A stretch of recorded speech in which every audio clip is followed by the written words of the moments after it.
لەگەڵ بەڕێز دکتۆر محەممەد شاکر ئەنجامی پێشووی پەرلەمانی عراق کە لاولێر و لەگەڵماندا گفتوگوی زیاترەکەین سەبارەت بەم پرسە. بەڕێز دکتۆر محەممەد شاکرم کاتتان باش. چاوەڕێ دەکرێت ئەم کۆبوونەیە ئەم جارە جیاوازتر بێت و بەرهەمدارتر بێت لە کۆبوونەوەکانی ڕابردوو بەو پێی کە لە دوای پامێکی سەرۆکوەزیران مەسرور بارزانی بوو بۆ جۆ بایدن و دواتریش سەرۆکوەزیرانی عراق داوای لە مەسرور بارزانی سەرۆکوەزیرانی هەرێمی کوردستانی کرد کە سەردانی بەغدا بکات و پێکەوە گفتوگۆ بکەن.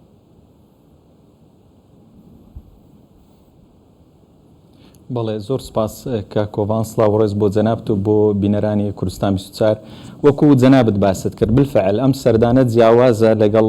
ینی جیاوازی زۆرە لەگەڵ سەردانەکانی تر بەو پێی کە ئەمریکا سەرۆکی وڵایەتە یەکگرتووەکانی ئەمریکا هاتۆتە سەرخەت بۆ چارەسەرکردنی ئەو کێشانەیە کە لە نێوان هەرێمی کوردستان و حکوومەتی ئیتیحادی هەیە و لەسەر داوای سەرۆکی ئەنجومەنی وەزیرانی عراق بەڕێز کاک مەسرور بارزانی سەرۆکی ئەنجومەنی وەزیرانی هەرێمی کوردستان سەردانی بەغدای کردووە و چاوی کەوتووە بە مەسئولین و کاربەدەستان لە حکوومەتی عێراقی ئومێدی زۆر هەیە کە یعنی لێکەوتەی باشی بە دوای خۆدا بینێ. بەڵێ لە ماوەی ڕابردوودا چەندین جار شاندی حکوومەتی هەرێمی کوردستان سەردانی بەغدایان کردووە، چەندین دیدار و کۆبوونەوە لە نێوان شاندەکان وەزیرەکان هەبووە، بەڵام بەردەوام حکوومەتی عراق لەسەر مێزی گفتوگۆ بەڵێنی دا و دواتر جێبەجێی نەکردووە. هۆکاری ئەمە چییە؟ لە کۆبوونەوەکانە بەڵێن نەدەن دواتر جێبەجێی ناکەن. خۆی کاک کۆڤان یعنی هۆکاری ڕئیسی ئەوەیە کاربەدەستان لە عێراق شەرت نییە بڵێن شخصی ڕئیس وزەرا. ئێمە دەزانێت لە عێراق شخصی ڕئیس وزەرا ئەمەی ئێستا بەڕێز کاظمی و زووتر حتا عادل عەبدولمەهدیش کە ساڵێک ڕئیس با بڵێن سەرۆکی ئەنجومەنی وەزیران بوو، ئەمانە کوتلەیەکی بەهێزیان لە پشت نەبوو، بەڵام ئەو حزبانەی کە کاریگەریان هەیە لە ساحەی سیاسی عێراقی حزبە شیعیەکان بە تایبەتی بەڕاستی ئیمانیان بە فدرالیەت نییە و ئیمانیان بە بڕگەکانی دەستور نیە کە ئێستا لەم راپۆرتە بە درێژی و زۆر بە شێوازێکی جوان شیکراوە بۆ بینەران کە تا چ ڕادەیەک پێشێلی دەستور دەکرێت و هەر مادەیەک پەیوەندی بە فدرالیەتەوە بی ئەو مادەیان جێبەجێ نەکردووە، ئینجایان یاسایەکان بۆ دەرنەکردووە و هەندێک مادەش یاساکەشیان یاساکان بۆ دەرکراوە دەنجی لەسەر دراوە، بۆ نمونە مادەی 105 و 106 یاساکە دەرکراوە، بەڵام ئەو دوو هەیئەیە ئەو دوو دامەزراوەیە دانەمەزراون چونکە تەکریسی فدرالیەت دەکەن بە سلکتیڤ و بە ئەنتیقایەت تەعامل لەگەڵ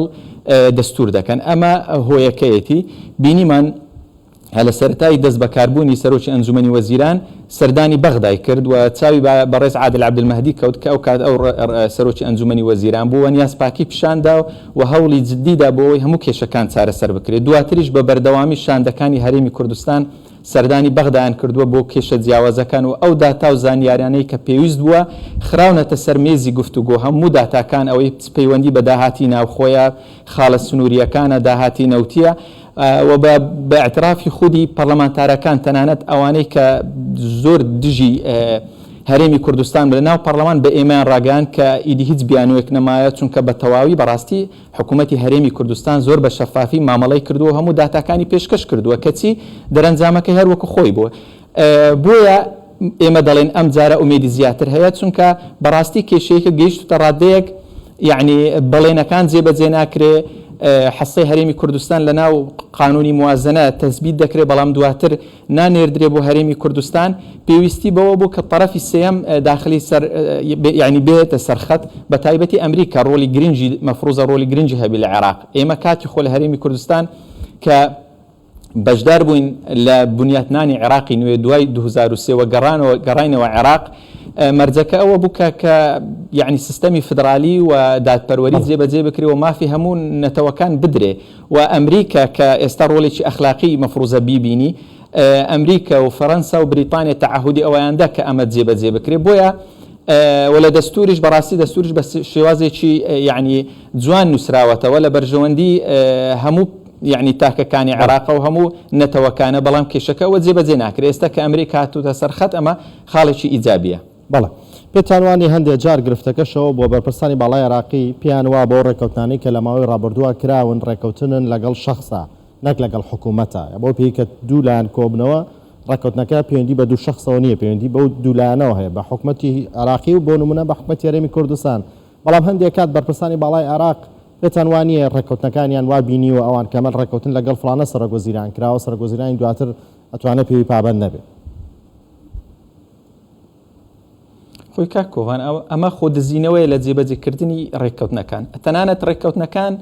ئەساساً داواکاری ئێمە داواکاری دستوریە ئەسڵەن پێویستی بە ڕێککەوتنیش نییە ئەو ڕێککەوتنانەی کە دەکرێت احتیمالە ئەو مافەی کە هەرێمی کوردستان هەیەی کەمترە لە مافی خۆی ئەو ڕێککەوتنە ئەگەر ئەوان ڕاز دەکەن دەوڵەتداری دەکەن وەکو دەوڵەت مامەڵە دەکەن دەفەرمەوە دەستور هەیە ئەو هەموو پێشەلکاریانەی کە لە دەستور دەکرێت هەر مجرد دەستور جێبەجێ بکەن هیچ پێویست بە نەسەردانی بەڕێز سەرۆکی حکوومەت دەکەنە پێویستی بە سەردانی شاندەکانی حکوومەتی هەرێمی کوردستانە نەخێر بە هیچ شوازێک ئەمە هۆکار نییە چونکە ڕێککەوتن ئەگەر لەگەڵ سەرۆکوەزیران بکرێت سەرۆکوەزیران مەفروزە ئەمە تەمسیلی دەوڵەت دەکە ڕئیس وزرائی دواتر کە دێ پێویستە تەواوکەری یعنی کاری ئەو ڕئیس وزرائبی و پابندبی بەو ڕێککەوتنانی کە دەکرێت بەڵام ئەمە خۆدزیینەوەیەوە هیچ مەبەستیان نییە ئەم بابەتانە جێبەجێ بکەن بۆیە احتیمالە هەندێک جار بەم شێوازە قسە بکەن بەڵام حکوومەتی هەرێمی کوردستان بەڕاستی بە هەموو شێوازێک هەوڵی داوە مافەکانی خەڵکی هەرێمی کوردستان دەستەبەر بکە سەردانی حتا لایەنە سیاسیەکانیش دەکەن ئیکتیفای بەوە نەکردووە سەردانی ڕئیس وزرا بکە سەردانی حزبە دەسەڵاتدارەکان ئەوانەیە کە کاریگەرن لە ساحەی سیاسی حزبە شیعەکان حزبە سونیەکان سەردانی هەموو لایەک کراوە هەموو یعنی بەڕاستی هەموو هەوڵێک دراوەوە هیچ کەم تەرخەمیەک نەکراوە لەم بوارە بەڵام ئەو کەم تەرخەمیەی کە هەیە هەمووی لەلایەن حکوومەتی عێراقیە و لەلایەن با بڵێن دەسەڵاتداران ئەوانەی کە کاریگەریان هەیە لە عێراق ئەمە ئەوان دەیانەوێ یعنی حکوومەتەکە حکوومەتێکی مرکزی بە سنترالیزم یان بە مرکزیەت و بەو شێوازە بیر دەکەنەوە ئیمانیان بە فدرالیەت نییە. بەڵێ دەتوانین بڵێ هەندێک جار لە عێراقدا چونکە بارودۆخەکەی ئاوایە ڕێککەوتن لەگەڵ حیزبە گەورەکان دروستکردنی تەفاهمێک لەگەڵ حیزبە گەورەکانی ناو عێراق دەتوانین بڵێین هەندێک جار بەهێزترا لەگەڵ ڕێککەوتن لەگەڵ حکوومەتە. خۆی کاکۆڤان ئەوەش کراوە بەس بەڵام کێشەکە ئەوەیە چۆن ئێمە دەڵێن حکوومەت پابند نییە بە بەڵێنەکانی خۆی حزبەکانیش پابند نەبووینە بە بەڵێنەکانی خۆیان بەڵام ئەم تەوقیتەی ئێستا بەڕاستی تەوقیتێکی باشە یعنی خاڵی گرنگ ئەوەیە کە ئەمریکا نێوەنجێری دەکە و خاڵی دووەمیش تەوقیتی یعنی پێکینانی حکوومەتە ئێستا بەرنامەی حکومی کە دەنووسرێتەوە پارتی دموکراتی کوردستان و مەفروزە هەموو حزبە کوردستانیەکانیش بە هەمان شێواز تاکید لەسەر ئەو خاڵانە بکەنەوە کە مافی خەڵکی هەرێمی کوردستان تێدا دەستە بەردەوی ئێستا لەم کاتە کە ئەم سەردانە کراوە پێویستە داکۆچی بکرێت چەند خاڵێک کە لە بەرژەوەندی حکومی مافی خەڵکی هەرێمی کوردستانە لە ناو بەرنامەی حکومی جیان بکرێتەوە و من دڵنیام پارتی دموکراتی کوردستان ئەگەر باس لە پارتی دموکو حزب باس بکەم یعنی ئەم خاڵانە دەکاتە ئەساس بوو بەشداری بوون لە حکوومەت ئەگەر ئەم خاڵانەی کە لە بەرژەوەندی خەڵکی هەرێمی کوردستانن زیان نەکرێتەوە لە بەرنامەی حکومی پارتی دموکراتی کوردستان بەشدار نابی لەم حکوومەتە بەڵام دیسان دەکرێت دیسان ئەم ئیشکالیەتە هەر هەیە ئەگەر لە بەرنامەی حکومیش کە ئەسڵەن بە پێی دەستور ئەوەندە گرینگە کە دەنگ دەدرێت بە پێی مادەی 76 کە دەنگ دەدرێت لەسەر وەزیرەکان یەکە بە یەکەی وەزیرەکان شخصی ڕئیس وزرا دەنجی لەسەر نادرێت کە جەنابەت باست کرد کە ڕێککەوتن لەگەڵ ڕئیس وزرا دەکرێت شخصی ڕئیس وزرا بە هیچ شێوازێک دەنجی لەسەر نادرێت دەنگ لەسەر وەزیرەکان دەدرێت و دەنگ لەسەر بەرنامەی حکومی دەدرێت کەواتە ئەو بەرنامەیە ئەو خاڵانەی کە لەناو بەرنامەجی حکومی دەنووسرێتەوە لەناو منهاجی وزاری دەنووسرێتەوە ئەوەندە گرینگە نوێنەرانی گەل دەنجی بە وردی دەیخوێننەوە خاڵ بە خاڵ دەیخوێنەوە دواتر دەنجی لەسەر دەدەن پێشی دەنجی لەسەر بدرێ هەندێک خاڵ ئیزافە دەکرێت هەندێک خاڵ یعنی لا دەبرێ کە دەنجی لەسەر درا ئیدی مەفروزە حکوومەتەکان پێوە پابند بن بەڵام ئێمە ئەوەشمان بینی لە بەرنامەی حکومی خاڵی زۆر جوان کە لە بەرژەوەندی هەرێمی کوردستان دەنجی لەسەر درا بەڵام دواتر دیسان حکوومەتت پێوە پابند نەبوو کێشەکە ئەوەیە نە بە بەرنامەی حکومیەوە پابندن نە بە بەڵێنەکانیانەوە نە بە جێبەجێکردنی مادە دەستوریەکان. دکتۆر یەک پرسیار بە کورتی وەڵام بیتەوە سپاس دەکەم تا چەند گرنگە لەم سەردانەیە کە سەرۆکوەزیرانی کوردستان مەسرور بارزانی بەڕوونی بە سەرۆکوەزیرانی عێراقی وتووە لەسەر پرسی دۆسەی نەوت و کۆمەڵی پرسی دیکە بەڕوون هەموو شتێکی خستۆتە بەردەستیان کە ئێمە بم شێوەیە کارەکەین. ئەکید زۆر گرنگە چونکە کێشە ڕئیسیەکەی ئێمە کە پەیوەندی بە قوتی هاوڵاتیانی هەرێمی کوردستانەوەیە بابەتی بودجەیە ئەمان زۆر جار بە هۆی دۆسیەی نەوت کێشە دروست دەکەن و بیانوو دەینەوە و بودجە نانێرن بۆ هەرێمی کوردستان بۆیە طبعا هەرێمی کوردستان بە هیچ شێوازێک مقصر نەبووە پابند بۆ بە هەموو ڕێککەوتنەکان بەڵام حەلی ئەساسی بەڕاستی ئەوەیە